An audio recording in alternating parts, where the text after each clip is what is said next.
Il a fait une annonce tout à fait étonnante dans son discours de politique générale, qui sur la forme était percutant, concis, clair, ça changeait de son prédécesseur, mais par contre sur le fond pose un certain nombre de problèmes. D'abord, les mesures qu'il a annoncées ne sont pas financées, contrairement à ce qu'il dit, et puis d'autres mesures nous laissent perplexes. Fusion des régions très rapidement, de gré ou de force, je crois le mot a-t-il employé, de gré ou de force en 2017, et puis suppression des départements à l'horizon de 2021, contradictoire avec ce qu'avait annoncé le président de la République lors de ses vœux à Tulle, et contradictoire à ce que disait Manuel Valls lui-même quand il était ministre de l'Intérieur en 2013. Bon voilà, donc tout ça est inquiétant. Nous avons besoin aujourd'hui dans notre pays d'une démocratie de proximité. C'est pour ça que nous sommes contre la métropole qui éloigne l'administré de la décision publique. Et donc c'est pour la même raison que nous sommes contre la disparition des départements, non pas pour préserver des acquis ou pour ne pas évoluer, mais parce que le social, qui est la compétence principale du département, ne peut se régler qu'en proximité. Et ce n'est pas en éloignant la chose sociale et la compétence sociale de l'administré qu'on va régler les problèmes de société qui se posent aujourd'hui dans notre pays.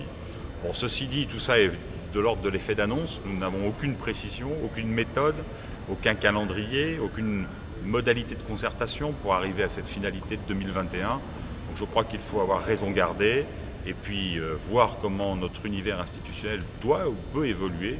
Mais en tous les cas, cette évolution ne se fera pas comme ça, à marche forcée, au détour d'une déclaration.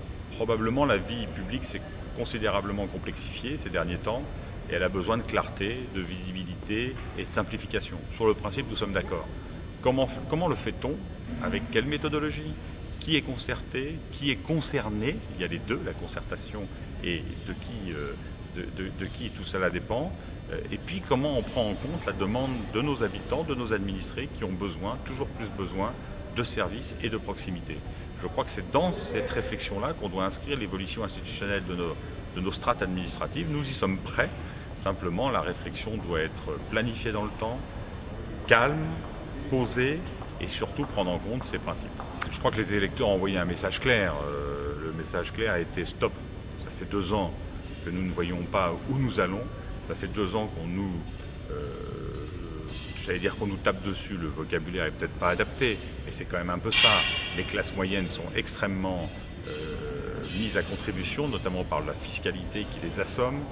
On a défiscalisé les heures sup, on a changé le quotient familial, on a changé le barème de l'impôt. Enfin, il y a beaucoup de choses, je ne vais pas refaire toutes les mesures, mais depuis 2 ans, il y a des mesures très lourdes qui notamment viennent appauvrir les classes moyennes. Eh bien, je crois que les gens ont dit, nous n'en voulons plus de cette politique. Nous voulons un cap, nous voulons une clarté, nous voulons savoir où nous allons à 5 ans ou à 10 ans.